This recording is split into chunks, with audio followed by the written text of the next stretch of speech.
Assalamualaikum warahmatullahi wabarakatuh. A'udzubillahi minasyaitonir rajim. Bismillahirrahmanirrahim. Alhamdulillahilladzi arsala rasulahu bil huda wa dinil haqq liyudhhirahu 'alad din kulli wa kafa billahi shahida. Salatan wa salaman da'imain mutalazimain ila habibil mustafa wa ala alihi wa ashabihi wa man ihtada. Subhanaka la ilma lana illa ma 'allamtana innaka antal alimul hakim. Rabbi shrah li sadri wa yassir li amri wahlul 'uqdatam min lisani yafqahu qawli. Alhamdulillah, kita panjatkan setinggi-tinggi kesyukuran kita.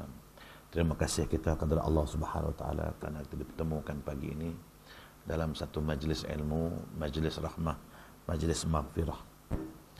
Majlis yang begitu istimewa di sisi Islam, mana dianggap ia sebagai salah sebuah taman di antara taman-taman syurga. Dan sebenarnya kita sedang berada dalam sebuah taman syurga Allah. InsyaAllah mudah-mudahan kita akan mendapat kerabatan dan keberkatan.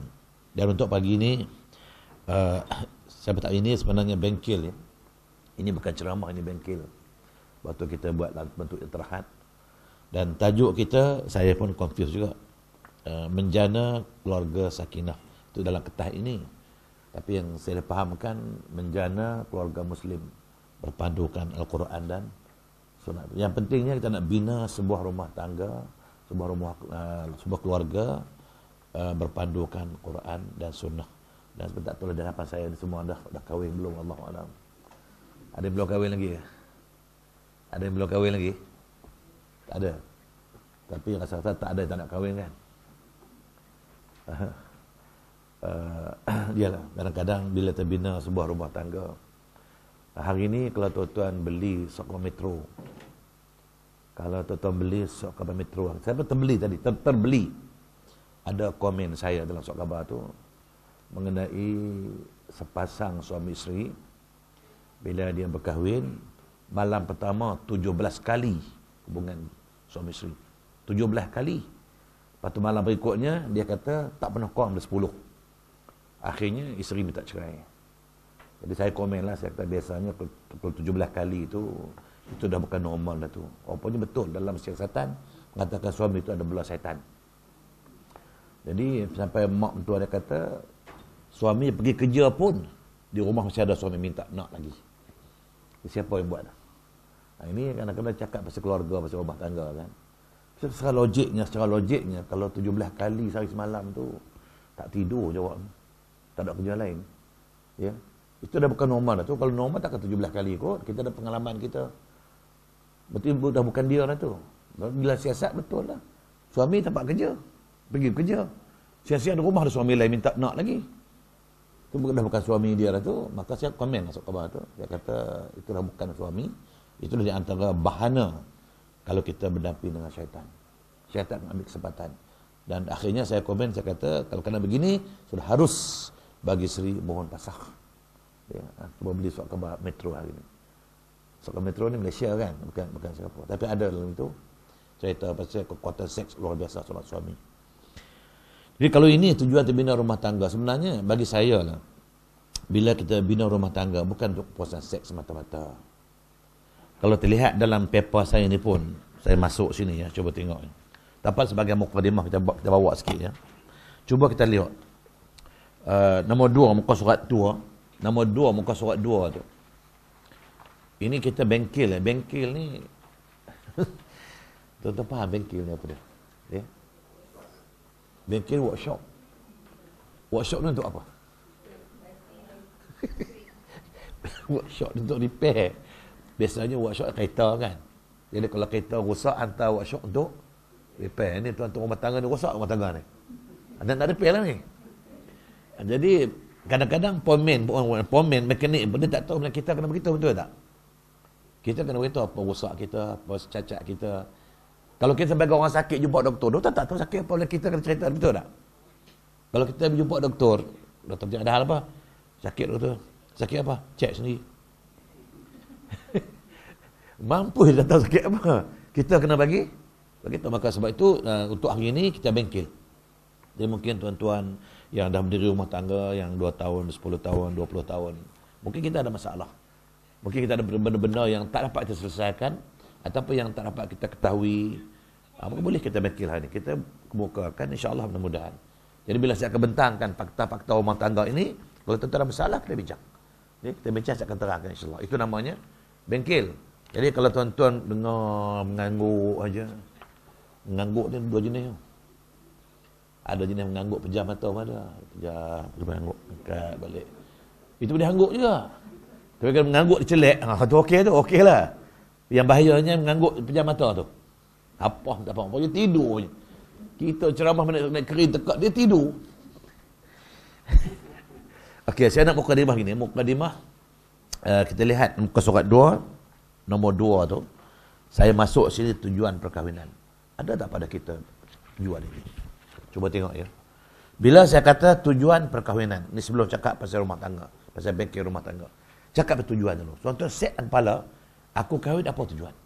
Bukan kerana nafsu semata-mata. Tapi kalau kahwin macam cakap tadi, sampai setiap malam, semalam 17 kali, bahaya. Kadang-kadang kalau setiap malam sekali pun bahaya tak? Bahaya tak? Tak tahulah. Sebab tu hari ni saya kata kebanyakan isteri hari ni, dia tak takut harimau. Dia pergi zoo, dia tengok harimau selama aja. Yang dia takut harimau. Satu istilah yang saya guna pakai dalam keluarga ni, yang bahayanya kalau hari-hari mau. Dia tak takut harimau tu tak? Yang dia takut hari-hari mau. Okey. Yang pertama sekali ialah untuk melahirkan zuriat dan keturunan. Sebab tu dalam Islam, kalau ada pasangan berkahwin tak nak anak, ya, itu yang diharamkan. Siapa kahwin tak nak anak, itu masuk dalam istilah kahwin mut'ah. Kahwin di antaranya kalau mut'ah ialah kahwin tak nak anak. Tapi untuk apa? Kalau kahwin tak nak anak untuk apa? Tak nak seronok lah tu. Mana boleh kahwin tak nak seronok? Sebab kahwin yang pertama sekali untuk melahirkan zuriat. Melainkan kalau ditakdirkan Allah tidak kurnia kita zuriat. Misalnya kahwin, ada orang kahwin sampai 10 tahun tak dapat anak. Sebab itulah Islam mengharuskan poligami. Ya, tapi perempuan janganlah menentang poligami. Kalau sudah ada syarat-syaratnya. Kita katakanlah kalau kita kata seorang suami nak anak, nak zuriat. Tiba-tiba kita katakanlah tak dapat zuriat 10 tahun kahwin. Izinkan suami kahwin seorang lagi. Boleh izinkan? Ini masalah berat saya kata izin masalah ni. Tak apalah kita boleh izinkan. Tiba-tiba kahwin seorang lagi pun tak dapat zuriat juga. Anak kahwin 3. Tapi bahaya orang kahwin 3 ni. Maha guru kita ajar apa? Mesti pandai pembohong. Itu yang masalahnya tu. Mesti pandai. Islam tak suruh macam tu. Sebab dalam perkahwinan ni tidak ada unsur-unsur pembohong. Tidak ada unsur temberang. Dia dalam perkahwinan dia ada unsur keikhlasan. So bagi saya, paksi kebahagiaan terletak pada keikhlasan. Dalam kehidupan suami isteri, jangan ada rahsia. Jangan ada rahsia. Saya contohnya, wal fakhr. Sebab saya boleh cakap sebab saya buat. Saya hidup saya sebagai seorang suami tidak ada rahsia. Dan saya yakin isteri saya juga tidak ada rahsia. Sebagai contoh, kadang-kadang bila saya bawa kereta, pernah berlaku sekali di Kuala Lumpur, masa itu bas mini mogok. Bila bas mini mogok, faham lah kan? Dia punya transport dalam pekan tu, dia guna bas mini. Tiba-tiba bas mini mogok. Maknanya mungkin ramai orang pakai teksi. Teksi pun tak cukupi. Jadi kebetulan setengah saya bawa kereta, ada seorang perempuan tahan kereta saya. Seimbah pandang macam saya kenal. Maka saya pun emergency brake. Bila saya brake, dia lari, dia kejar kereta saya. Dia buka pintu, seorang duduk depan, seorang duduk belakang. 2 orang. Dia tanya saya, Encik nak ke mana? Dia awak ni kata saya, awak nak ke mana? Dia saya, Encik nak ke mana? Saya tanya awak nak ke mana? Dia kata kami nak pergi Bangkok Bank, bah tak ada. Okey, saya dah hantar awak Bangkok Bank. Padahal saya nak keluar pergi tempat lain. Saya hantar dia orang pergi Bangkok Bank. Mungkin dia tak kenal saya tak kenal pun dia. Dia masa itu belum begitu terkenal. Ataupun mungkin tak kenal. Memang saya tak kenal. Sebab kalau di Malaysia hari ni, di Singapura tak tahulah. Kalau di Malaysia orang tak kenal saya, alamat lah tu. Ya, sebab saya pernah sekali pergi ceramah di tempat jauh pedalaman. Nama dia Kampung Sawah Raja di Negeri Sembilan. Daripada jalan nak masuk ke dalam tu jauh, jalan kecil. Sampai terjalan ramai lembu-lembu sambut saya. Dia tidur tengah jalan. Saya bagi hon. Dia buat aja lembu ni. Rupa-rupa lembu tak kenal saya. Sebab kalau lembu kenal saya, tentu dia bagi jalan, betul tak? Ya, saya nak pergi ceramah, bukan bagaimana. Terfikirlah kepala saya, rupanya lembu tak kenal saya. Artinya dari segi mantik, logiknya, lembu tak kenal saya. Maka siapa tak kenal saya, lembu. Jadi saya buat gitu lah. Tak pula cerita tadi, jadi saya hantar dia pergi Bangkok Bank. Sampai tu Bangkok Bank, awak nak sini, tak apa, kami turun sini. Okey. Dia tu, terima kasih cik, terima kasih. Saya balik ke rumah. Saya balik ke rumah, isteri terkejut. Abang, jangan cakap nak pergi. Mana ni cepat balik. Dah ada sikit lah. Duduk sekejap cakap. Pasal apa? Tadi masa abang pergi tadi ada perempuan tahan. Kata abang berhenti. Abang tak kena, dia naik. Dia nak hantar ke Bangkok Bank. Abang hantar lah. Habis kat situ lah. Tak ada apa. Balik. Okay.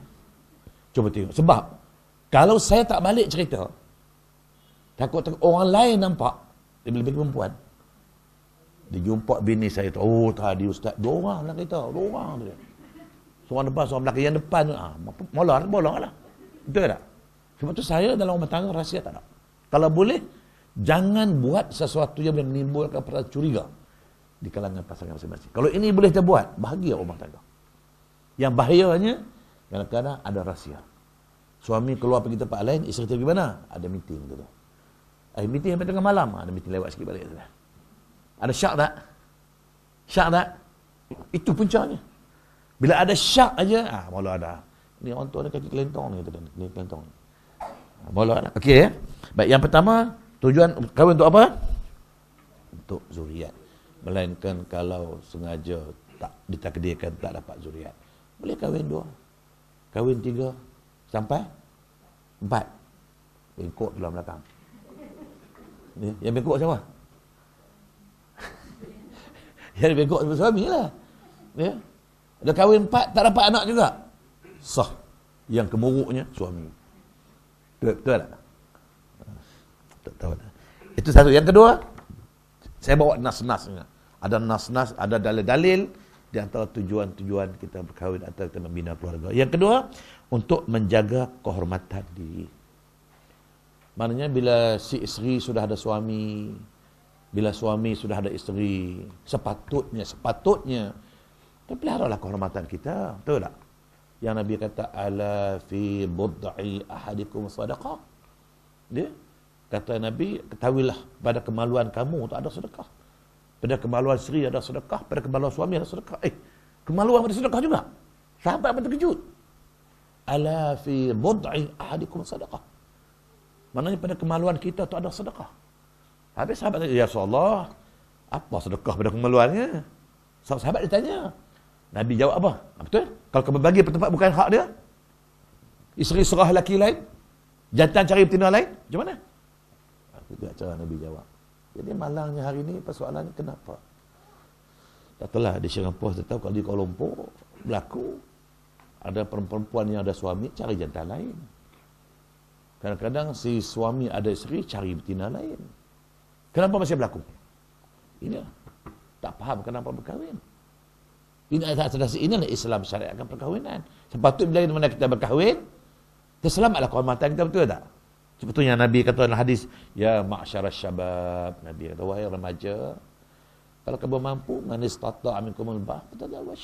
Kalau kamu mampu kahwin. Kerana dengan berkahwin, fa innahu aghaddu lil basar wa ahsanu lil farash. Bila mana kita kahwin, mata kita, pandangan kita pun terselamat, kehormatan kita pun terselamat. Di mana selamat matanya? Sebab kau nak pandang-pandang hak kita. Betul tak?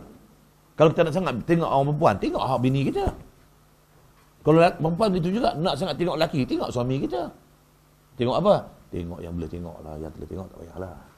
Sebab Nabi kata, sepanjang dia kahwin dengan Aisyah, Aisyah kata apa? Aisyah kata, ma ra'a minni ma wala ra'aitu minhu.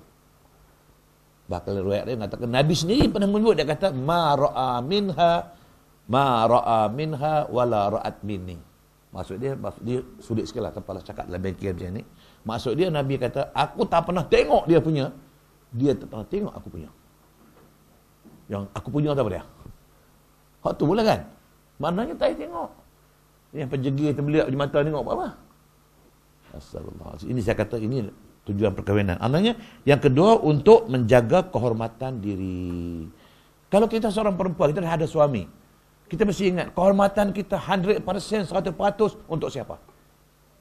Untuk suami. Dengan suami tak ada masalah. Dalam Quran 2 ayat disebut tu. Ya. Wala yubdina zinatahunna illa li bu'ulatihinna. Jangan sekali-kali seorang perempuan itu memperlihatkan, menzahirkan, mempertunjukkan, mempertontonkan kehormatan diri dia, melainkan untuk suami. Quran sebut tu. Mana nak londeh ke nak telanjang bulat kan untuk siapa? Untuk suami tak ada masalah, londeh lah. Tapi heran dengan suami tak nak londeh pula. Ya? Dengan suami tak nak make up pula. Bila nak keluar untuk orang lain, itu yang saya lihat hari ni.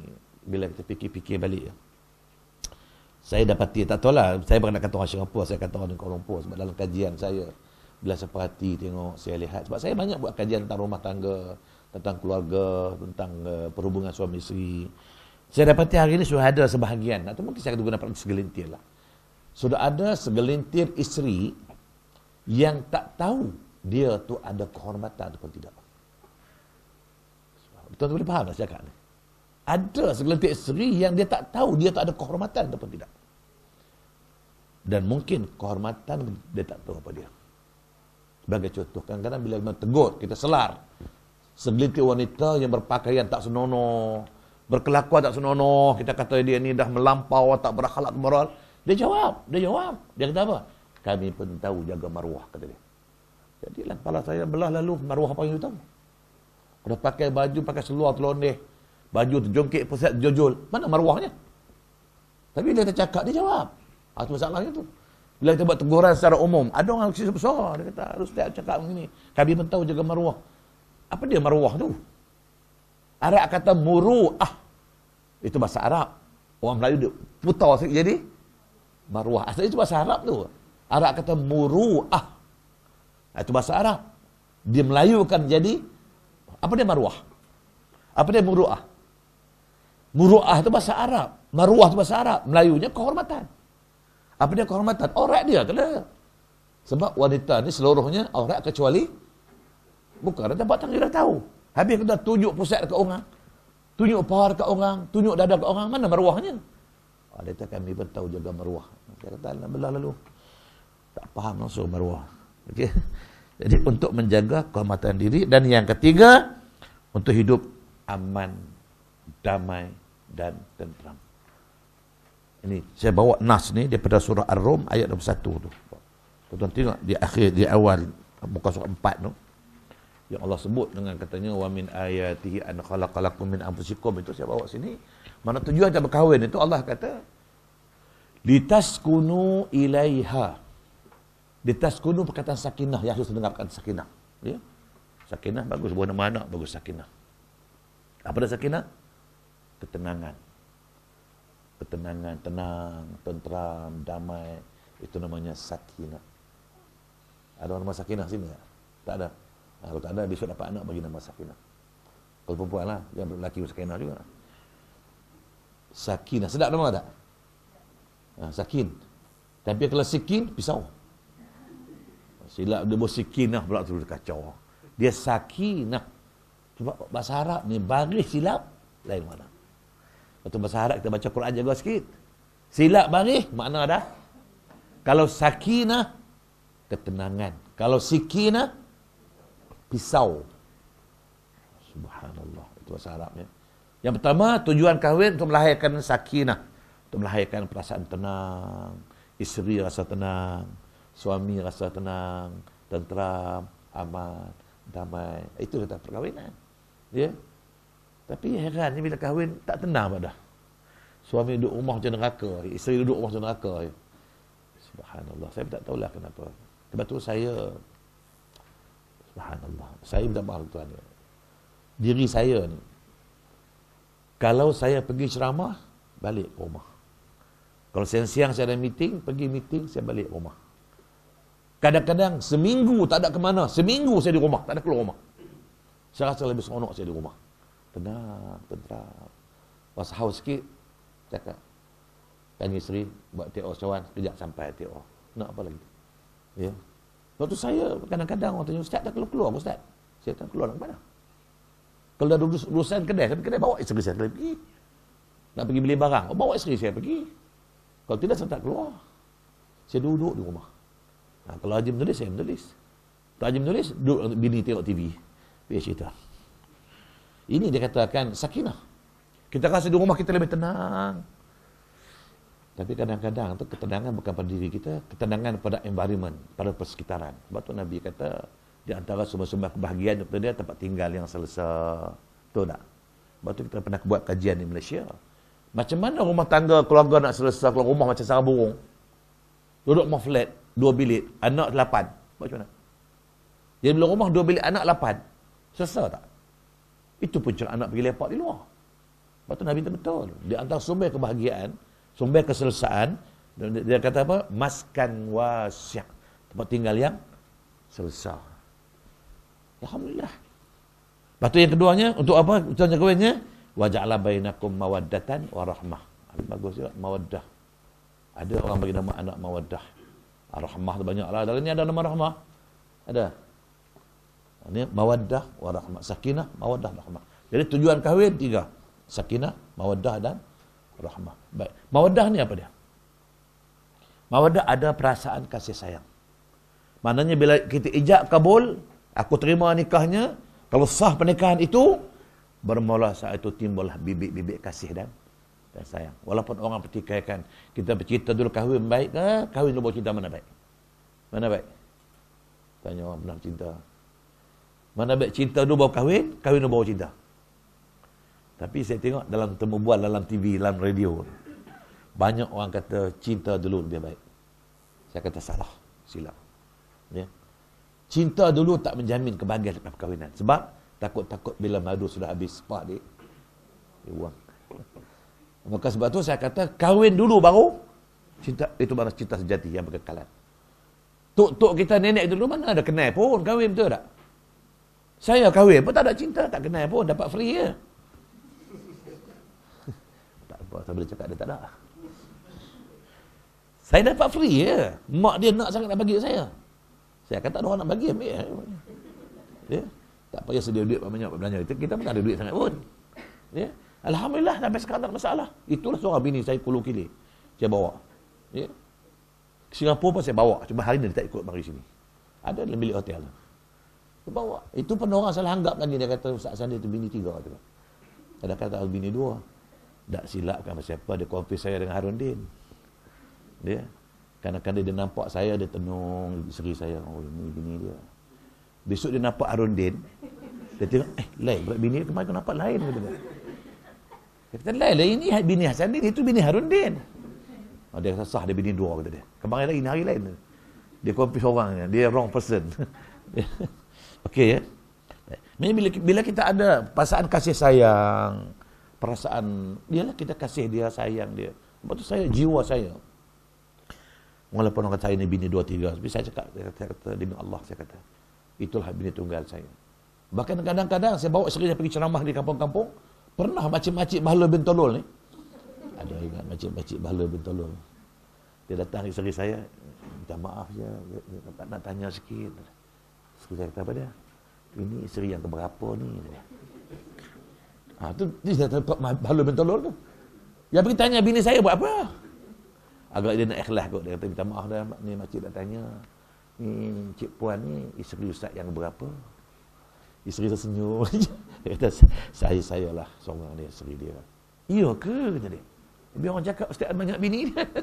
Cuba tengok. Sampai mereka itu orang. Bagi saya Alhamdulillah. Saya nak apa lagi? Saya nak apa? Nak anak. Anak dah 7. Nak apa lagi? Ya? Umur dah 60 lebih. Nak apa lagi?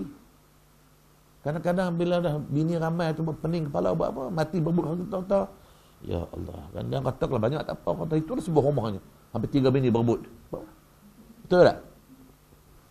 Salah. Ini kita nak bengkel rumah tangga ni. Nak bentuk rumah tangga. Rumah tangga Muslim. Berdasar Quran dan hadis. Sebab kita nak hidup apa lagi? Tak kahwin, tak boleh. Sebab orang tak nak kahwin, tapi tak mengaku umat. Subhanallah. Kita kena kahwin. Kadang-kadang ada orang perempuan takut nak kahwin, serik kata, aku tak nak kahwin, biar bujang sampai akhir hayatnya. Tak boleh. Nabi tak mengaku umat. Kita kena kahwin.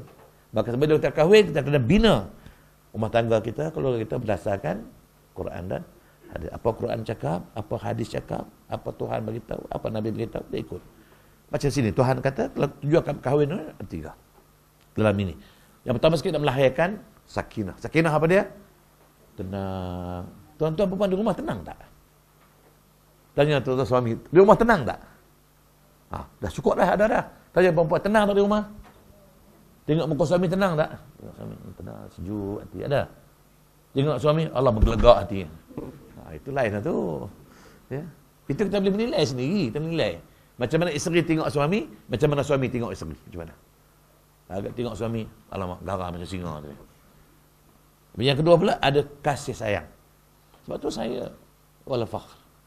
Ini benar, ni benda bukan kita buat-buat. Boleh kita buat-buat. Sebagai seorang lelaki, sebagai suami, saya tanya tuan-tuan, minta maaf lah, secara ikhlas lah. Kita dah berkahwin, dah ada isteri, dah ada anak-anak. Ya. Tiba-tiba kita ternampak seorang perempuan yang cantik. Lebih cantik daripada bini kita. Apa rasa kita? Apa rasa? Tak nak rasa apa? Bohong. Dah saja cara ikhlas lah. Cara ikhlas lah. Ya. Kita kata kita terpandang seorang perempuan yang cantik, rupa cantik, pakai potongan badan cantik, pakaian cantik, semua cantik. Apa rasa kita? Tak ada apa-apa? Saya tak percaya, saya tak ikut. Paling tidak, ada tak perasaan nafsu kita tu? Oh, cantiknya. Ada tak? Ada tak? Tak ada? Mesti ada. Tapi bagi saya senang saja. Hati saya kata, akal saya kata, boleh jadi. Cantik hanya pada rupa saja. Hati siapa yang tahu? Mana kita manusia cantik bukan pada rupa sebenarnya. Cantik pada hati. Orang Melayu pun kata, biar racun di mata, asalkan madu di hati. Racun di mata, tengok bini, Allah sepek ni bini aku. Bisa lah kalau sepek lah kan. Ataupun Allah gelapnya isteri aku. Dia, awak yang cari yang gelap dulu tu. Kadang-kadang timbul, Allah gelapnya bini aku. Tak apalah gelap-gelap pun. Gelap-gelap dia tampuk manggis. Kulitnya hitam isinya. Ui, putihnya mana. Betul tak? Cakap tampuk manggis. Hitam-hitam si tampuk manggis. Dah ada tu kadang-kadang bertimbul nampak perempuan lawa. Memang lawa. Mata kata lawa. Memang lawa. Dia lah nafsu ni. Nafsu tak sembuh lah tuan-tuan. Kalau saya yang pakai ketayak ni pun ada perasaan. Tuan-tuan. Lagi teruk. Ya, itu percuma kali 2-3 tu betul tak? Timbul hati kita, mungkin kita kata, okey, Allah kurnia ada cantik pada rupa. Yang kita nampak cantik pada rupa, hati dia siapa tahu? Ya. Dan hati dia macam tak tahu Allah macam perlu boleh jadi. Maka hilanglah. Keinginan tak ada lah. Tapi kalau duk puja dia, oh cantiknya, cantik. Kita berikut dia, lama dapat dah. Dah. Senyap-senyap buka cawangan baru. Itu kita nak kasih sayang. Itu dia katakan mawaddah. Ada perasaan sayang bini. Bini sayang suami. Ya. Inilah tempat orang untuk aku curahkan sayang aku pada dia saja. Pada orang. Saya ni tuan-tuan, Allah subhanallah. Allah nak uji saya kadang. Orang nak saya. Kadang-kadang saya beritahu isteri saya sampai ke rumah dia ikutnya. Kadang-kadang ni tadi ada datang pejabat seorang. Mengenyih pejabat. Suruh keluar tak nak keluar. Ada yang hantar surat, yang hantar rambut dan envelope pun ada. Macam-macam. Saya cerita bini saya. Dia tahu semua siapa yang sebut usia saya. Siapa nama dia, duduk di mana, semua dia tahu. Apa berlaku di diri saya, semua dia beritahu dia. Hanya ada seorang perempuan, gini-gini, nama dia gini, duduk gini-gini. Telefon abang 2 kali, telefon ini. Tapi orang Pening pun, sanggup dia Pening, datang ke Kuala Lumpur jumpa saya. Saya beritahu bini saya. Subhanallah. Sebab tu saya kata, kita dalam rumah tangga jangan ada rahsia merahsiai. Kita ada konsep kejujuran, kena jujur. Bila rumah tu jujur, isteri tak ada rahsia benda-benda apa, suami tak ada rahsia apa, insya-Allah saling percaya mempercayai. Sebab tu kalau orang kata beritahu bini saya, yang saya ni bini 2, isteri senyum aja. Dia tak percaya, mampu dia tak percaya. Balikkan jumpa isteri tanya, dia Datin, Datuk tu bini 2 tu. Dia senyum aja, Sebab dia tahu, maknanya dia yakin yang saya ni jujur. Dialah biasanya kalau orang kahwin 2, 3, 4 ni, biasanya berapa lama bertahan?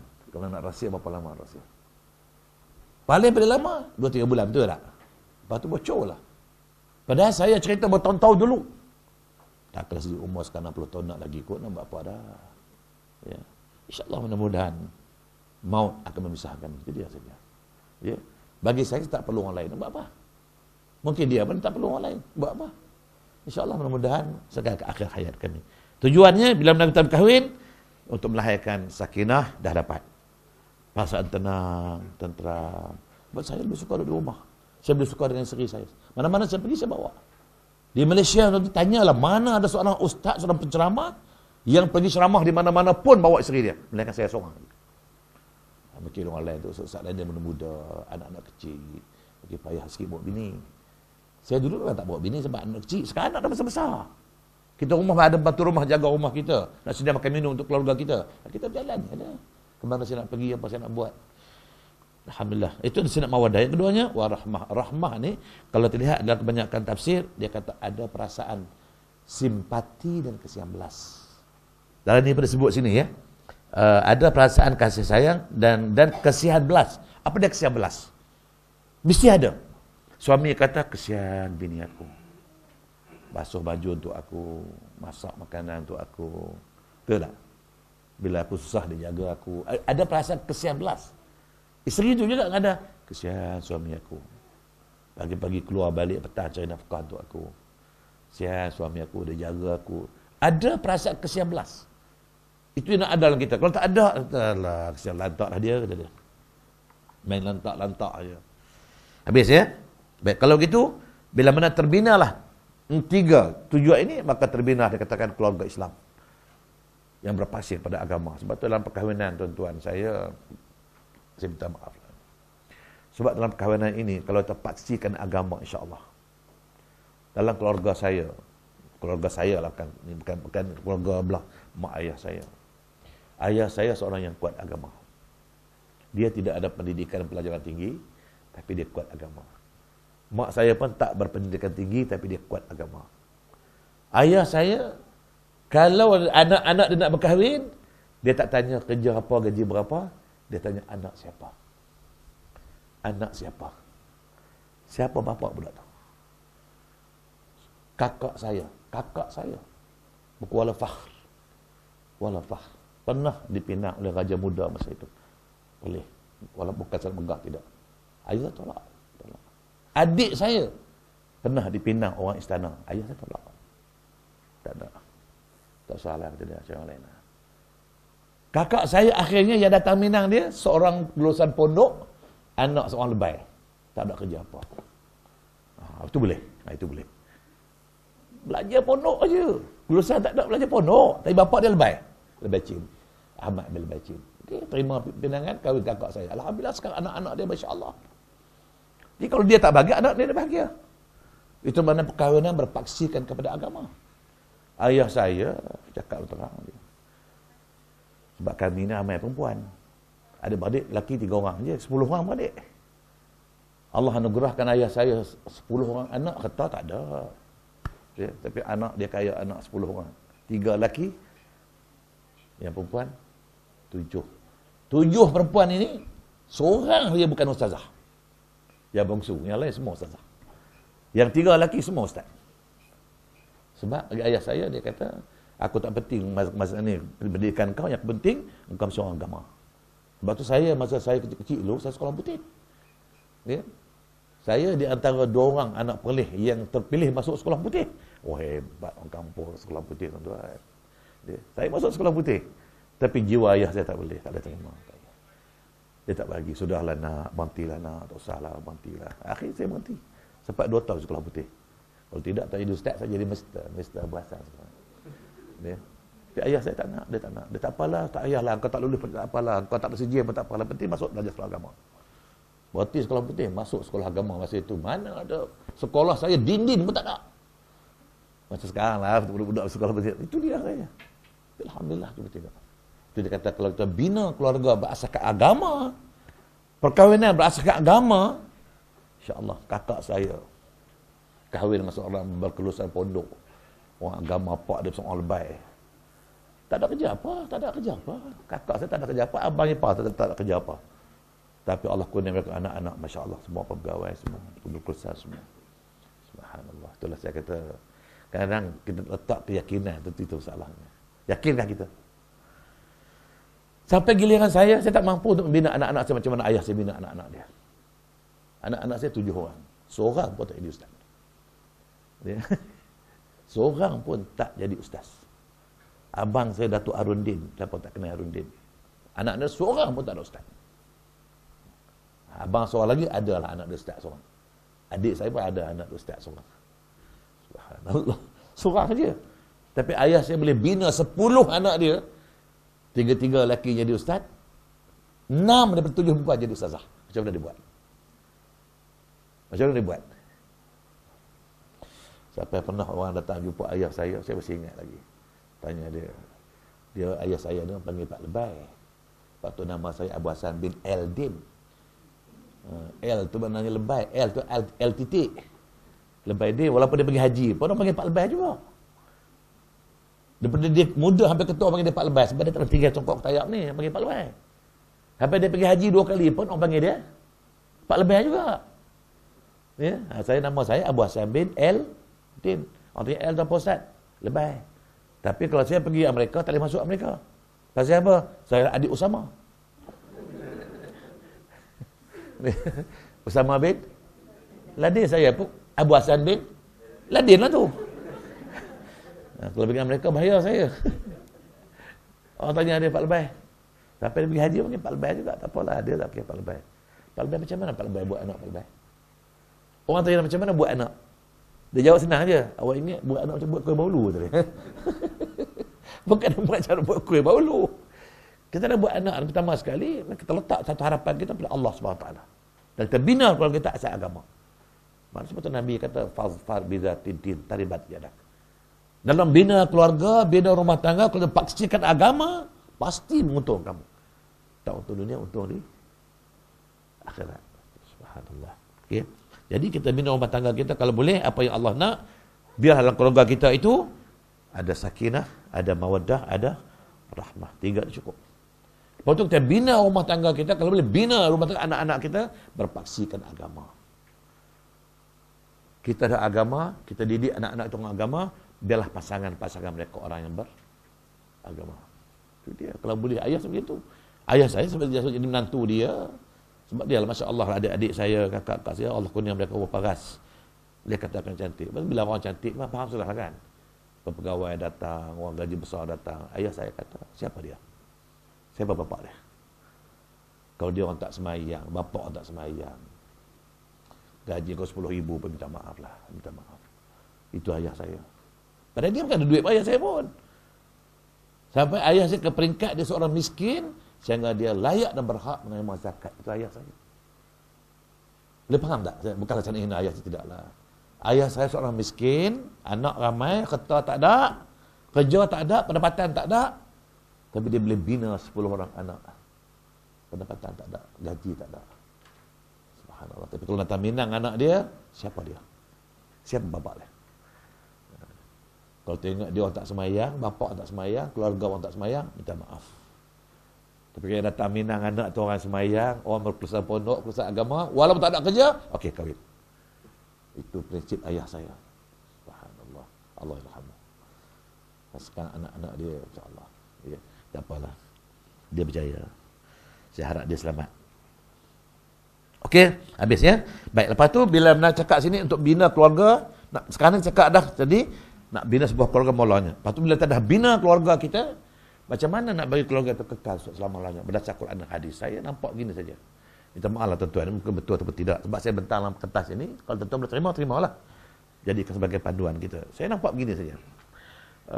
Contoh di Malaysia.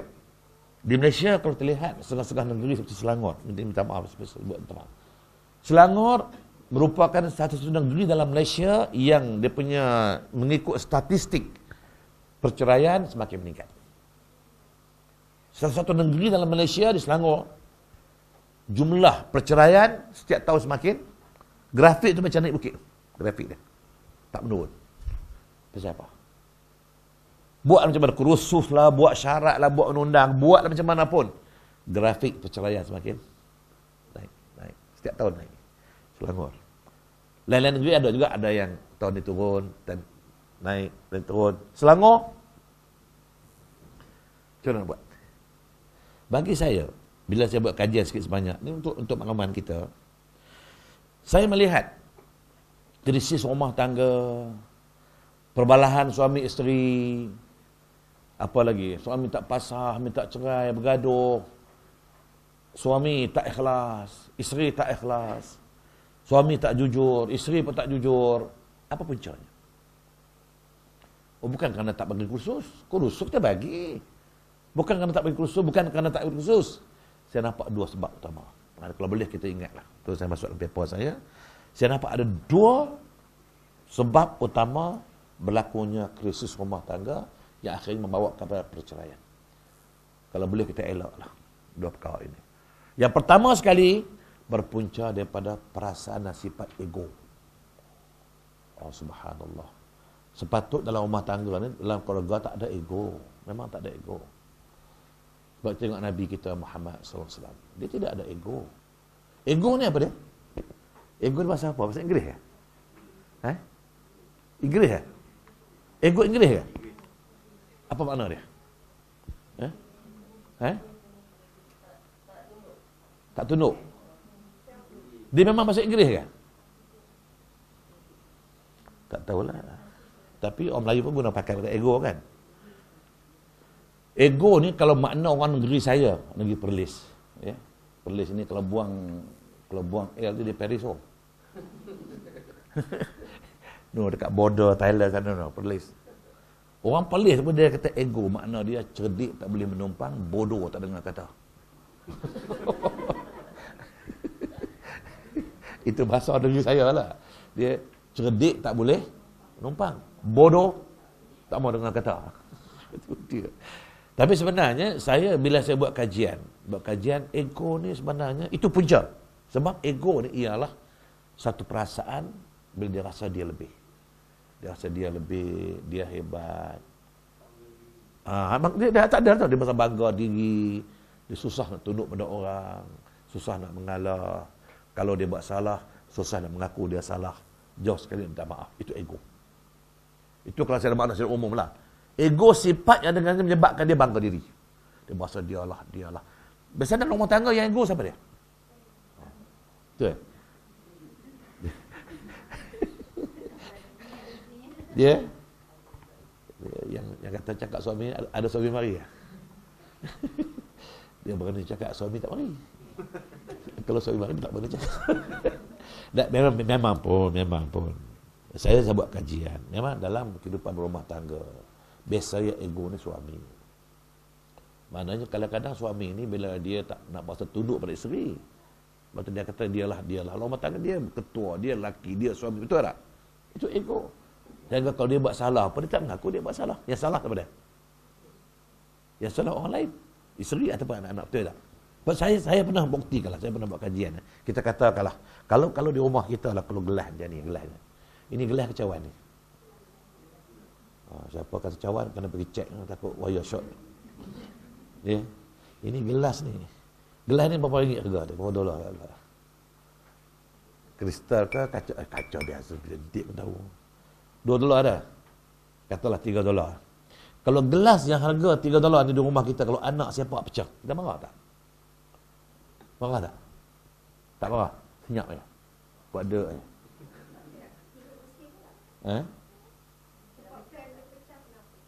Dia tak apalah kalau kita berfikir waras macam itu. Tapi kebanyakannya kalau anak sepak dia marah. Dia budak tu bukan sepak. Dia mana ada budak anak sepak gelas. Dia tak sengaja. Habis kita marah dia buat apa? Senyap budak tu dia kena marah. Tak ada peluang jawab, pak kena lagi. Betul tak? Mak marah, bapak marah sebab dia ekor. Dia sepatutnya bila anak sepak kita puji dia. Bagus anak mak. Gelas pecah kaki tak ada apa-apa. Ya. Okey tak? Itu kalau anak sepak pecah kita marah dia. Tak apalah. Sekarang kita kena bayangkan pula kalau isteri pula sepak gelas pecah. Ada anak nak marah mak dia. Kalau gelas pecah mak dia sepak. Ada anak nak marah mak dia.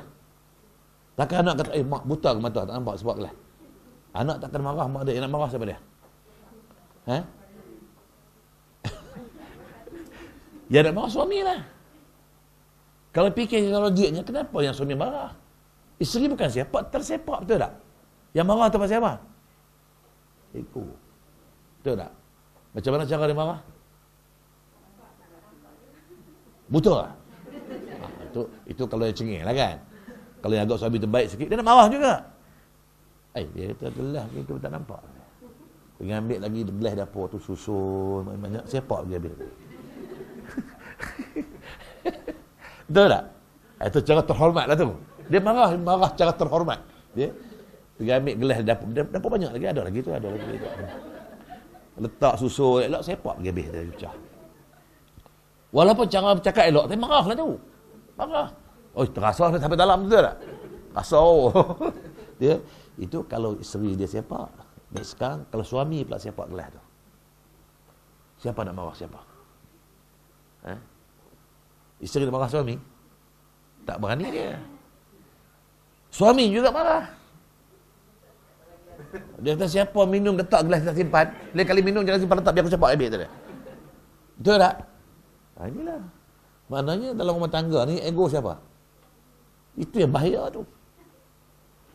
Subhanallah. Saya sepatutnya kalau suami tu dia rasa dia buat salah.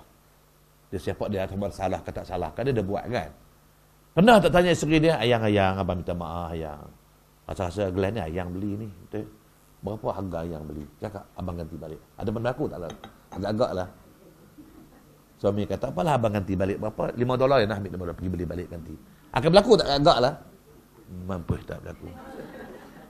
Pasal apa? Suami yang beli. Kalau dia kata, abang minta maaf lah, pecah kata. Tak apalah. Tak minta maaf juga. Ego. Itu saya kata, dalam rumah tangga, bila mana ada ego, bahaya. Sepatutnya, walaupun kita suami, dia isteri, kita lelaki, dia perempuan. Perempuan bukan tempat untuk melepas geram. Sebab tu Nabi kita Muhammad SAW.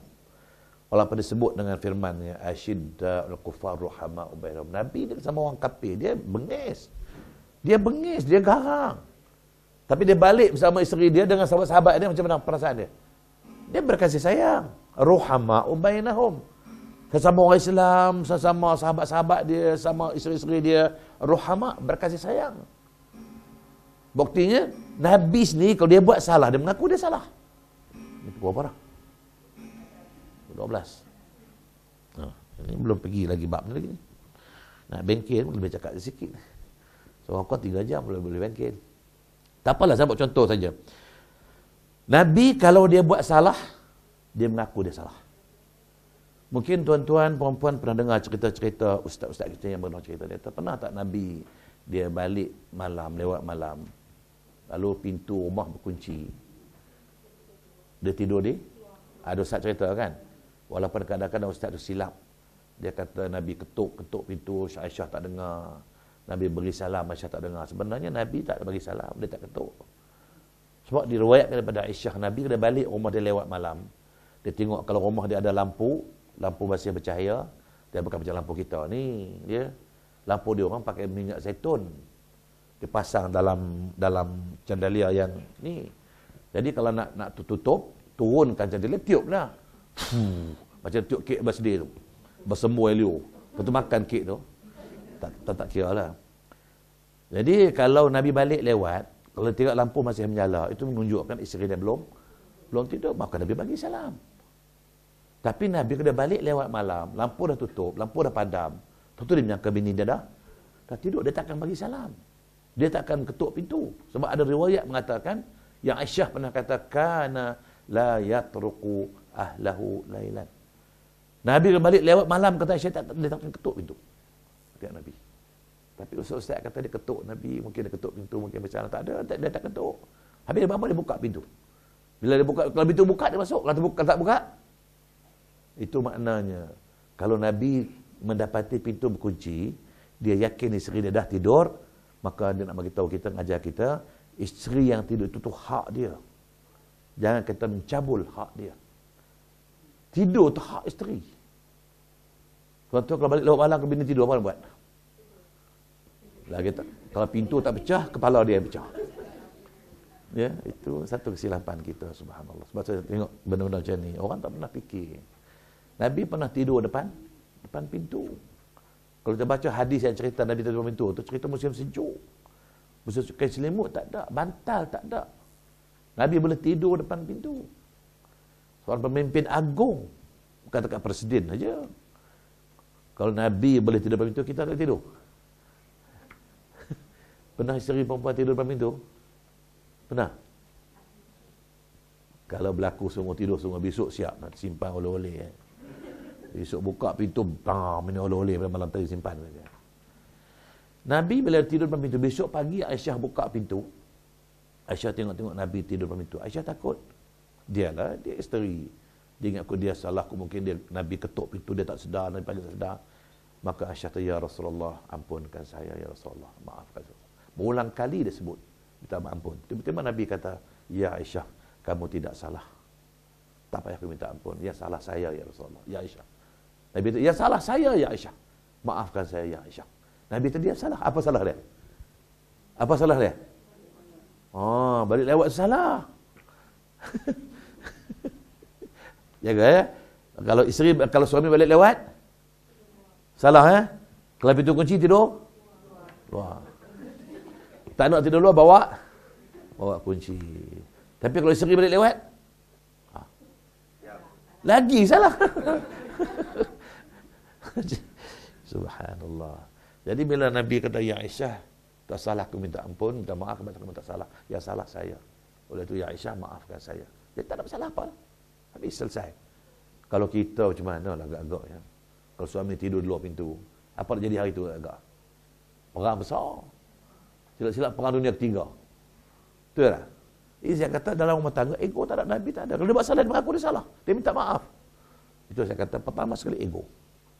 Dan yang kedua, puncanya kerana jahil tentang peranan dan tanggungjawab. Ini punca besar. Itu dia saja. Jahil. Jahil maknanya dah awak ada suami, cari jantan lain buat apa? Kalau awak sebagai suami, pergi cari betina lain buat apa? Itu tanggungjawab. Subhanallah. Maka sebab itu saya dapati bahawa kebanyakan rumah tangga yang berpisah, bercerai ini berpunca daripada jahil tentang peranan, jahil tentang tanggungjawab, jahil tentang tujuan mereka berkahwin. Tadi saya dah kata dah tadi. Kahwin 15 hari bercerai. 15 hari bercerai. Ini jadi isu tak habis-habis di Malaysia sekarang. Ya. Ada nak cerita di Malaysia kahwin 15 hari? Siap. Main badminton. Jangan sebut nama tu sana. Dekat sebut badminton sudah halal. 15 hari aja. Mana inai masih merah dah jari. 15 hari, ya Allah tuan-tuan. Kalau belanja 5,000, jatuh sehari berapa? 15 hari berkahwin, bercerai. Pergi mahkamah syariah, sah talak. Astagfirullahalazim. Ya. Bertunang 2 tahun, lepas kahwin 12 hari bercerai. Pasal apa? Jahil. Baik, maka sebab itulah saya buat dalam ini, saya bawa di sini walaupun tajuk dia menjana keluarga sakinah, tapi saya nak jurus kepada tentang kejahilan tadi. Mana tuan-tuan, perempuan tolong beri perhatian ya, untuk kebaikan keluarga kita, rumah tangga kita. Peranan dan tanggungjawab itu main peran penting. Baik. Bila kita ada peranan, kedua-dua kena berperanan, isteri dan juga suami. Suami kena ada peranan, isteri pun kena ada peranan. Kadang-kadang saya tengok hari ini ramai yang tak tahu tentang peranan dan tanggungjawab mereka. Yang dia fikir sebagai seorang suami, sediakan makan minum. Betul tak? Sebagai seorang isteri, apa tanggungjawab dia? Sedia makan? Itu je. Sedia makan saja. Itu. Saya nak detail sikit lah. Jadi saya nak ringkaskan masa, kerana masa mungkin tak begitu cukup untuk kita. Saya nak begini. Saya nak pergi tanggungjawab suami dulu. Ya. Tanggungjawab suami dalam sebuah rumah tangga. Saya nak rumuskan semua langkah kerja saya ni. Jadi tuan-tuan balikkan, tak apalah, rujuk balik. Yang akan saya cakap ini ada dalam ini. Baik. Bila mana kita kata tanggungjawab atau peranan suami dalam sebuah rumah tangga? Bila peranan suami untuk siapa? Peranan dan tanggungjawab seorang suami untuk siapa? Untuk isteri lah. Kalau peranan dan tanggungjawab seorang isteri, untuk suami. Kalau peranan, tanggungjawab seorang ibu bapa, untuk anak-anak. Kalau peranan, tanggungjawab anak-anak, untuk ibu bapa. Itu dia saja. Maka saya cakap peranan dan tanggungjawab seorang suami. Saya buat rumusan begini. Suami ada peranan dalam 3 aspek. Suami ada peranan dalam 3 aspek. Dalam 3 perkara pokok. Apa dia? Yang pertama, di segi fizikal. Fizikal. Yang kedua, di segi material. Fizikal, material, dan yang ketiganya spiritual. Subhanallah. Ini 3 aspek yang penting untuk sebagai seorang suami. Yang pertama, tanggungjawab di segi fizikal. Fizikal siapa? Fizikal isteri. Yang kedua, tanggungjawab di segi material. Yang ketiga, tanggungjawab spiritual. Spiritual. Tanggungjawab fizikal. Saya nak rumuskan, senang aja. Supaya tuan-tuan sebagai suami tahu. Di bawah fizikal ada 3. Saya nak pecahkan 3 perkara, iaitu yang melibatkan batang tubuh isteri. Apa tanggungjawab suami? Yang pertama, di segi keselamatan. Keselamatan. Maknanya suami kena pastikan isteri dia selamat. Tapi yang malang hari ini, suami lah yang duk menzalimi isteri. Suami yang duk pukul isteri, betul tak? Padahal tanggungjawab pertamanya di segi keselamatan. Dia kena pastikan isteri dia selamat. Tu badan dia kena selamat, jaga. Sehingga ulama-ulama kita baca kitab-kitab terbesar, dia kata kalau suami bawa isteri dalam malam, kalau dia syak depan ada musuh, dia kena letak isteri di belakang, dia kena depan. Kalau dia syak musuh di belakang, isteri depan, dia duduk di belakang. Kalau berlaku apa-apa, dia dulu akan mempertahankan. Betul tak? Kalau nak bawa lintas jalan, nak keluar pergi shopping lintas jalan, dia kena dukung bini dia lintas jalan. Kalau kereta langgar, suami yang kena, isteri selamat. Ini bawa bini pergi nak shopping, dia lompat lepas jalan, bini sebelah sana terkebir-kebir mata. Marilah, kata dia. Astagfirullahalazim. Itu tanggungjawab. Itu contoh lah. Kita kan kembang fikiran kita, contoh. Mana dia bertanggungjawab supaya isteri itu selamat. Kalau orang nak buat isteri dia, orang nak cacat dengan isteri dia, dia kata biar langkah banyak aku dulu. Ini bini aku. Itu maksud dia tanggungjawab dari segi fizikal. Yang pertama, keselamatan. Pastikan bini itu selamat. Yang kedua, kesihatan. Kesihatan. Pastikan bini itu sihat. Kalau dia sakit, dia mengadu tak sihat. Kalau dia doktor, dia kena rawat sendiri. Kalau dia bukan doktor, bawa jumpa doktor. Ini tidak, bila bini sakit, dia mampu senang kahwin lain saja. Dia berdoa supaya bini mati cepat. Sebab tu saya dalam hal ni, bila saya buat kajian sikit sebagai, saya kata, ya Allah, dalam kehidupan dunia hari ini, bila kita kata kematian adalah satu benda yang menduka cita, kata tak? Bila mati, siapa yang seronok orang mati? Saya kata, bila ada kematian, 2 orang yang seronok orang mati. Yang pertama, tukang gali kubur. Sebab orang gali kubur, dia kata, kalau tak ada orang mati, risau dia. Yang kedua, suami yang masa hidup bini dia nak kahwin seorang lagi, bini tak bagi. Tiba-tiba bini mati. Alhamdulillah. Betul tak? Betul tak? Tak betul? Tak tahulah. Ini pendapat saya lah. Tapi tuan-tuan tak nak kahwin seorang lagi, tak masalah. Cuma selama duduk perang dengan bini nak kahwin seorang lagi, bini tak bagi. Dia nak, bini tak bagi. Dia nak, bini tak bagi. Tiba-tiba mati bini dia. Alhamdulillah. Subhanallah. Ya, pastikan yang isteri kita sihat. Plus 2. Dan yang ketiga, yang melibatkan kehormatan. Kehormatan seorang isteri hanya untuk siapa? Untuk suami. Tapi dia mana suami tak bertanggungjawab. Nampaklah hari ini seorang isteri yang tak bermaruah, tak bersopan, tak berakhlak, tak beretika, pakaiannya, kelakuannya. Karena suami tak bertanggungjawab. Betul tak? Tak tahu lah di Singapura atau di Kuala Lumpur, betul. Saya kata kalau semua suami-suami bertanggungjawab, tak akan wujud isteri-isteri macam ni. Tengok ni. Pakaian tak senonoh, kelakuan tak senonoh. Ya Allah. Itu baru satu cakap tanggungjawab dari segi fizikal. Yang melibat 3 aspek. Yang pertama, aspek kesihatan, aspek keselamatan. Yang kedua, aspek kesihatan. Yang ketiga, aspek kehormatan. 3 tan. 3 tan. Orang putih kata teritana. Teritana tu lori pula pergi. Dia, okeylah. Yang kedua, aspek material. Subhanallah. Aspek material ni kalau tuan baca dalam sini ada tak tahu sini. Kalau tuan-tuan lihat dalam surah An-Nisa ayat 34. Ya, tak apalah kalau balik rojok mungkin ada sini saya sebut sini. Dalam ayat 34 surah An-Nisa sudah cukup. Sudah cukup menceritakan tentang peranan seorang suami. Allah sebut dengan firman-Nya, ar-rijalu qawwamun 'alan nisa. Lelaki, yakni suami, adalah orang yang dipertanggungjawabkan sebagai ketua yang memimpin ke atas kaum perempuan yang isteri. Kenapa? Bima faddalallahu ba'dahum 'ala ba'd. Kerana Allah lebihkan kaum lelaki ini dengan beberapa kelebihan. Wa bima anfaqu min amwalihim. Kerana Allah mewajibkan orang lelaki membelanjakan setengah hartanya untuk keluarganya. Subhanallah. Ini ayat tuan-tuan syarah, bukan tak tafsir.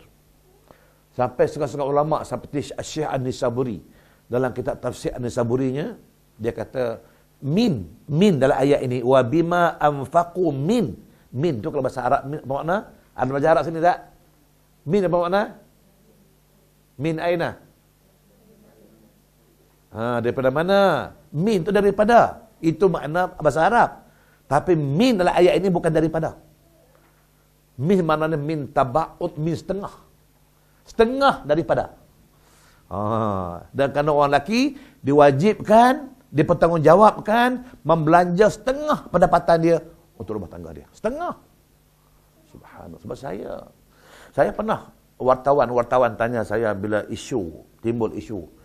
Satu ketika dulu timbul isu, dia kata mestikah isteri itu dibayar gaji? Itu isu pernah timbul di Malaysia seketika dulu. Timbul isu, perlukah isteri itu dibayar gaji? Mungkin tak tahu orang Singapura ada ikuti tak isu yang timbul di Malaysia dulu. Kalau tanya perempuan, perlukah isteri dibayar gaji? Kata contohlah kalau perempuan tak bekerja, duduk rumah dia 24 jam, masak, basuh semua, maka di segi perlunya banyak. Orang kata perlu tak? Tiba-tiba wartawan tanya saya, itu Ustaz, perlukah seorang isteri bayar gaji? Saya kata, pasal apa you bangkit soal gaji? Dia kata, ada isteri yang tak bekerja, soalnya perlukah isteri gaji? Saya kata, tak timbul soal gaji. Kalau suami itu faham, isteri faham, tak timbul soal gaji. Sebab Allah kata, suami dipertanggungjawabkan untuk membelanjakan, untuk memberi, menyerahkan setengah pendapatan dia kepada isteri dia. Kalau gaji dia 2,000 sebulan, dia akan serah berapa? 1,000. Kalau gaji 10,000 sebulan, 5,000. Kalau pendapatan suami 1,000,000 sebulan,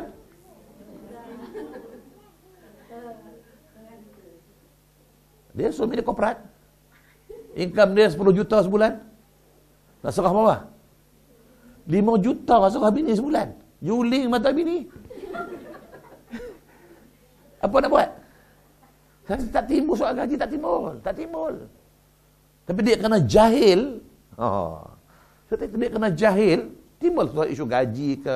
Tak payah. Macam saya, tuan-tuan, minta maaf lah. Walafah. Saya bukan nak cakap sombong, tidak. Saya pergi ceramah 10 kali, setiap hari ceramah. Saya tak pernah ambil duit ceramah itu.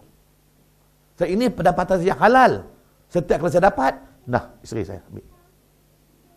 Dia masuk peti cash untuk belanja dia. Saya tak pernah ambil duit gaji ceramah saya. Itulah belanja keluarga saya. Dapat saja. Dapat saja. Sekarang saya tak pernah tengok pun. Kadang-kadang isteri saya report, kadang-kadang tak report. Kadang-kadang pergi ceramah jauh. Dapat envelope, balik. Besok pagi dia buka bank. Kalau dapat 100 bang. 100 pergi ceramah tu, berjam-jam bawa kita. 100. Lagi alhamdulillah ada rezeki, okey ambil simpan. Maka itulah saya kata, saya serah pada isteri saya. Timbul tak soal gaji? Kadang-kadang dia kata, bang, dapat kita bulan ni merosot bang, duit tak cukup. Okey, saya keluar duit saya, dah ambil lagi. Banyak mana? 500 ambil 500. Cukup? Kalau tak cukup, ambil lagi 500 ambil. Tak timbul soal gaji, betul tak?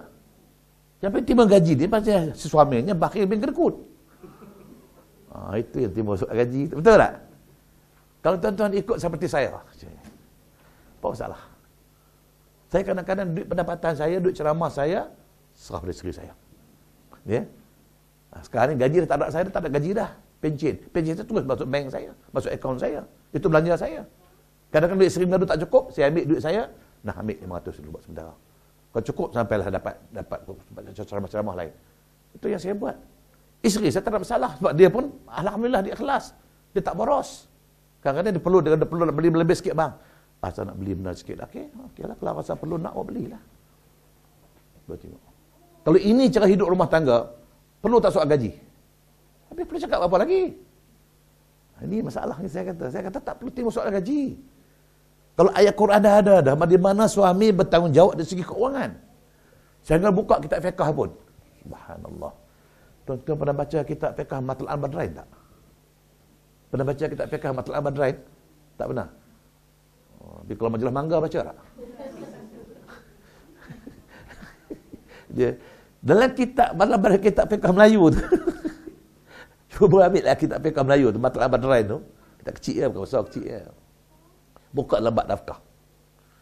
Dia sebut situ tu, daripada awalnya, dia kata kalau isteri itu pakai beruh gigi, walaupun dia kata bersugi, kalau isteri itu pakai sugi, tahu sugi? Maka suami kena belikan sugi itu. Sekarang kalau isteri pakai beruh gigi, siapa kena beli beruh gigi? Isteri? Pasal apa isteri beli? Jahil. Sebenarnya suami kena belikan. Cakap je.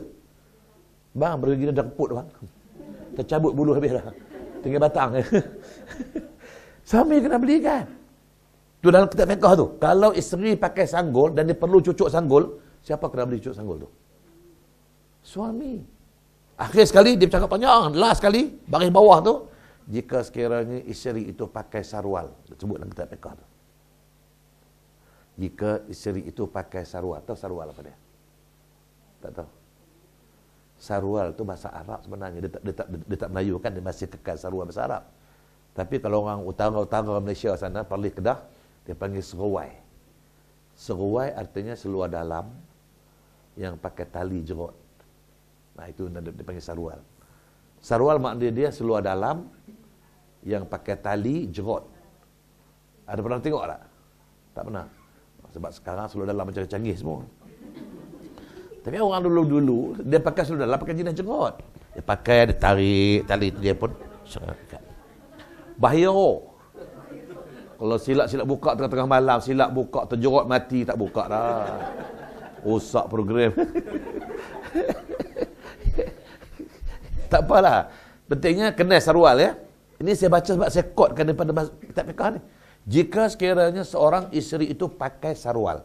Itu saya dalam kitab fiqh. Tiba-tiba tali sarwal itu putus. Tali itu putus. Maka suamilah orang yang dipertanggungjawabkan untuk cari tali lain sebagai ganti. Itu kitab fiqh. Saya hafal dia punya quote matan itu. Apa arti? Sampai benda yang seremeh-temeh macam ni pun tanggungjawab. Itu bawa tali seluar. Kalau seluar tu.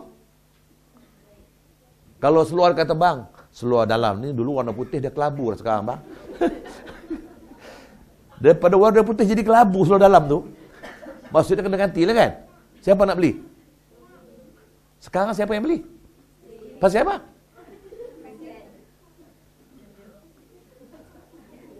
Lepas ni jangan beli, suruh dia beli. Lepas ni suruh dia beli. Sebab ini tanggungjawab suami. Subhanallah. Saya pernah kata, kalau suami benar-benar orang bertanggungjawab. Kalau dia faham tanggungjawab dia kena cek tengok isteri dia pakai seluar dalam jenis apa. Kalau betul dia pakai jenis serual. Tengok dia pakai serual juga. Maka suami yang bertanggungjawab sebelum keluar dengan isteri dia kena cari tali rupiah buat spare dalam poket dia. Carilah apa-apa tali pun. Dia gulung buah lepas. Manalah tahu tengah-tengah bawa kereta, dia bersin. Acik. Allah bang, tali seluar putih bang. Ada spare tali rupiah, ikatlah buat sementara nak kan abang cari lain. Itu tanggungjawab. Gelak-gelak juga, memang okeylah. Saya buat kiasan ini bertanggungjawab. Seolah-olahnya saya kata tanggungjawab material ini 100% terletak atas bawah. Tapi ini yang tak faham. Selama ini isteri beli seluar dalam, duit siapa? Duit isteri. Isteri beli gencu, duit siapa? Beli bedak, duit siapa? Mulai besok jangan beli, suruh dia beli. Betul. Dia kena suami tak faham, isteri tak faham. Inilah puncanya. Kadang-kadang duit rokok suami pun bini yang bagi. Astagfirullahalazim. Kenapa? Jahil. Betul tak? Sekarang baru dia nak bengkel lah ni, nak bengkel. Itu maknanya tanggungjawab material. Segala apa yang isteri nak, segala apa yang rumah tangga nak, segala apa yang rumah kita nak, langsir ke, nak beli apa ke, siapa kena beli? Suami. Tapi isteri kena faham. Wal yunfik zu sa'atin min sa'atih. Isteri pula kena menilai siapa suami dia. Berapa gaji suami dia. Apa kerja suami dia. Jangan pula suami kerja buruh kasar, gaji 500, 500 dolar sebulan. Nak pakai motor kereta besar, nak pakai motor besar. Boleh ke? Tiba-tiba boleh pakai. Daripada mana ambil duit tu? Inilah, ini kadang-kadang. Ada pula suami sayang bini, semua turut kehendak bini, kemampuan tak ada, tiba-tiba boleh buat. Silap rasuah. Silap corruption. Silap dia mencuri. Silap dia merompak. Betul tak? Dia merompak kerana siapa? Tak, kena tangkap. Siapa yang menyesal? Inilah rumah tangga. Islam tak suruh macam tu. Betul Allah kata, wal yunfik zu sa'atin min sa'atih. Kalau nak berbelanja, kalau nak duit, isteri kena fikir sejauh mana kemampuan suami dia. Wa 'alal musi'i qadaruhu wa 'alal muqtiri qadaruhu mata 'amil ma'ruf haqqal muhsinin. Sadaqallahul azim. Allah kata, suami kena fikir. Kalau dia orang kaya, dia kena belanja cara orang kaya. Kalau dia orang miskin, dia kena belanja cara orang miskin. Tapi kalau dia orang kaya, dia belanja cara miskin, macam mana? Isteri minta duit, buat apa? Nak pergi pasar beli ikan. Ikan apa? Kebun. Tak payah, kebun kering ya, beli. Betul tak? Suami gaji besar. Minta duit pergi pasar nak beli ikan hidup. Tak payah, beli ikan kering dia. Taman kiat tu banyak tu dia. Dah makan taman kiat je. Itu bahaya juga. Tiba-tiba suami gaji dia $500 sebulan. Pakai kereta. Bahaya tak? Bahaya. Kalau di Malaysia, gaji $500 sebulan, pakai kereta Mercedes, penjaga suai ikutlah. Daripada mana kau beli kereta ni? Gaji kau $500 sebulan. Habis mana duit kau beli? Perubatan kau macam mana? Tiba-tiba sah dini rasuah. Cukup. Yang menyesal? Siapa yang menyesal? Suami tak kisahlah, dia masuk dalam dah. Habis yang janda ni. Itu tanggungjawab material. Dan last yang ketiga, tanggungjawab spiritual. Tanggungjawab spiritual ni tuan-tuan, ya Allah. Saya minta maaf, saya sebut sikit lah. Ya. Kadang-kadang spiritual maksud melibatkan soal keimanan, soal ketakwaan, soal ketaatan kepada Allah. Maknanya kalau isteri itu semayang, si suami semayang, tiba-tiba isteri tak semayang. Bukan isteri seorang yang salah siapa dia? Suami. Dia bukan saya nak pastikan isteri dia semayang. Bahkan dia kena pastikan semayang isterinya cukup. Itu yang istilah yang Allah kata, qu anfusakum wa ahlikum nara. Kita kena jaga diri kita, diri ahli keluarga kita, isteri kita, anak-anak kita daripada api neraka. Macam mana jaga daripada api neraka? Pastikan mereka semayang dan semayang mereka cukup. Selama ini dia kena suami tak bertanggungjawab di segi spiritual, saya minta maaf lah. Ada di kalangan isteri ni ramai semayang mereka tak cukup. Saya minta maaf lah perempuan ni. Saya bukan nak menuduh. Ramai di kalangan perempuan ni. Kata perempuan orang semayang. Tapi semayang perempuan tak cukup. Pasal apa tak cukup? Pasal apa tak cukup? Pasal isteri tak faham, suami tak bertanggungjawab. Contohnya, orang perempuan ni sebulan sekali dia cuti semayang. Berapa hari? Seminggu, 7 hari. 7 hari. Betul ke darah datang 7 hari tu? Betul ke darah datang 7 hari? Kadang-kadang 6 hari. Dia mandi hari ke-7 juga, betul tak? Sebab suami tak kisah. Sepatutnya suami kena ambil kisah. Suami kena tahu bila haid isteri datang. Suami kena tahu. Siapa kena mana start dia had dia orang tu kan, kerja kita, kerja dia orang. Iyalah, kita suami. Tanggungjawab saya sampai peringkat itu. Kita kena tahu bila haid dia datang. Ya? Tak apa sama ada isteri bagi tahu atau suami kena ambil tahu. Beritahu isteri, you datang haid, dia beritahu I. Macam mana I beritahu? Pulanglah. Cara direct ke indirect kata pulanglah. Indirect macam mana? You sediakan satu bendera merah. Ambil lidi sate tu. Ya. Ambil raja merah kain tu kan. Cucuk, simpan laci. Bila dia datang, hari time datang tu, pacak depan kipas, pasang kipas.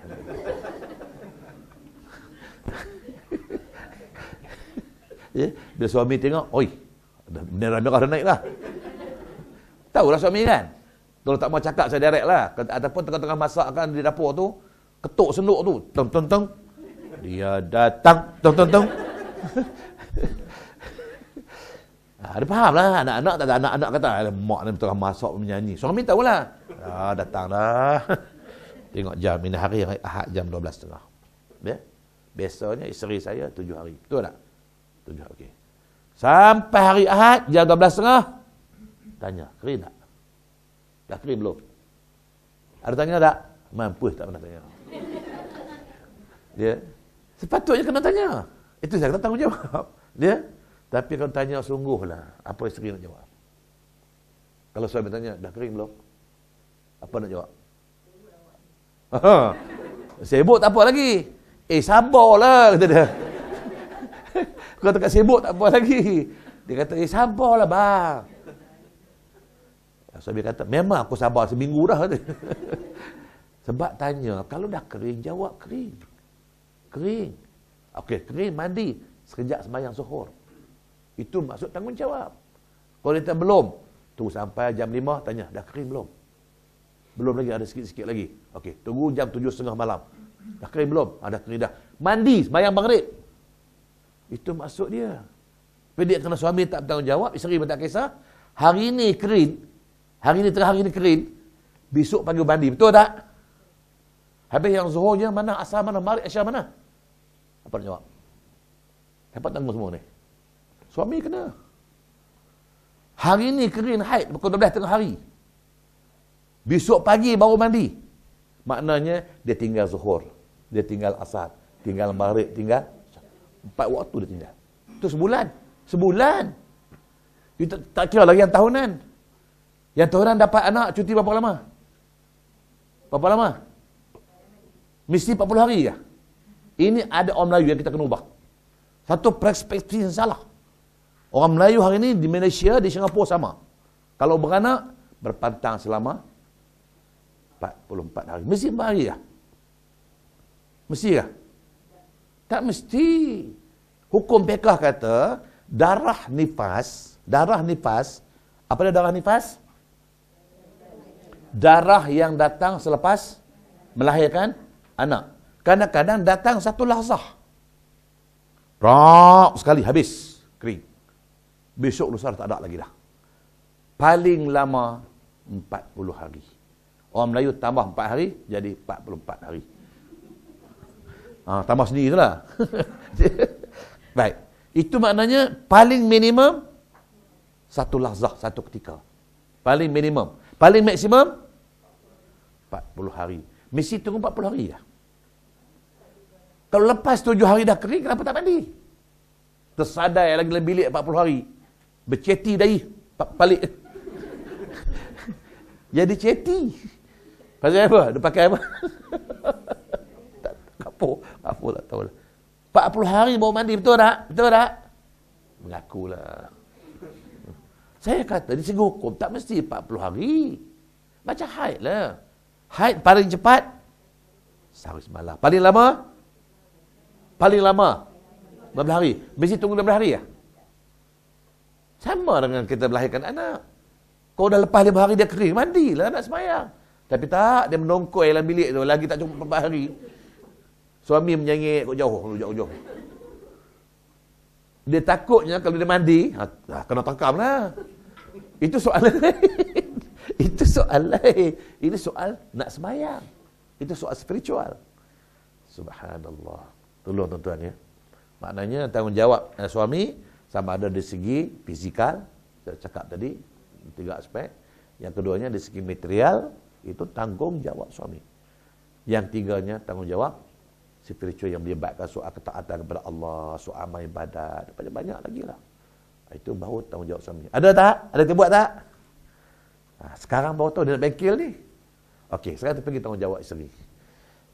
Tanggungjawab isteri 2 aja. Terhadap siapa? Terhadap suami. Kita tak cakap tak ada anak-anak lagi. Kalau cakap tanggungjawab isteri tak ada anak-anak, atau buat bengkel lain. Tanggungjawab isteri suami 2 aja. Subhanallah. Tak banyak perempuan. 2 perkara aja. Saya buat rumusan. Tak payahlah cerita sedia makan minum dia, tak payah. Dua saja. Yang pertama, isteri dikehendaki supaya taat kepada suami. Yang kedua, isteri dikehendaki supaya hormat suami. Cukup dia. Selama ni kalau tanya perempuan yang ada suami ni, taat suami tak? Taat tak? Tanya suami tuan taat tak? Dia kata, tak pastilah ustaz. Dia kata. Saya kadang-kadang saya buat kajian, saya tanya orang. Saya kata, tuan ada isteri kan? Ada. Isteri tuan taat tuan tak? Dia kata, tak pasti ustaz. Tak pasti? Ya Allah, kahwin berpuluh-puluh tahun. Saya kata, kalau ada isteri kata dia taat, saya kata bohong. Sebab dalam kajian saya kata, ramai hari ni, isteri-isteri tak taat suami dia. Sebab bila mana kita kata taat, apa dia taat? Itu saja. Dia di bawah taat ada 3 perkara. Nak tahu kita taat tidak? Ada 3 perkara. Kalau cukup 3 perkara, baru taat. Kalau tak cukup, tak sah. Apa dia 3 perkara? Yang pertama, buat apa yang suami suruh. Buat apa yang suami suruh. Dia suruh apa? Kita tu tak tahu, tak taat lah tu. Yang dia suruh buat kopi, pergi buat teh, buat apa lah? Buat apa yang dia suruh. Dia suruh buat kopi lah. Dia kata buat kopi kurang manis. Dia bubuh 6 sudu gula. Mampus kecil manis orang tua tu.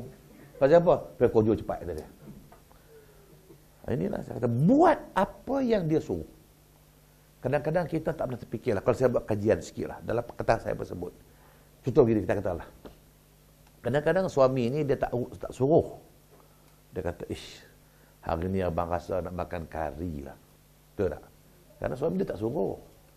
Suami kita baik, dia cakap berbaik lembut. Dia kata, abang rasa hari ni, tengah hari ni, nak makan kari lah. Boleh faham tak? Artinya, dia nak makan kari. Tapi heran kenapa bila suami keluar rumah pergi bekerja ke, keluar ke, yang isteri terkebil-kebil, mata apa, nak masak hari ni, kata dia.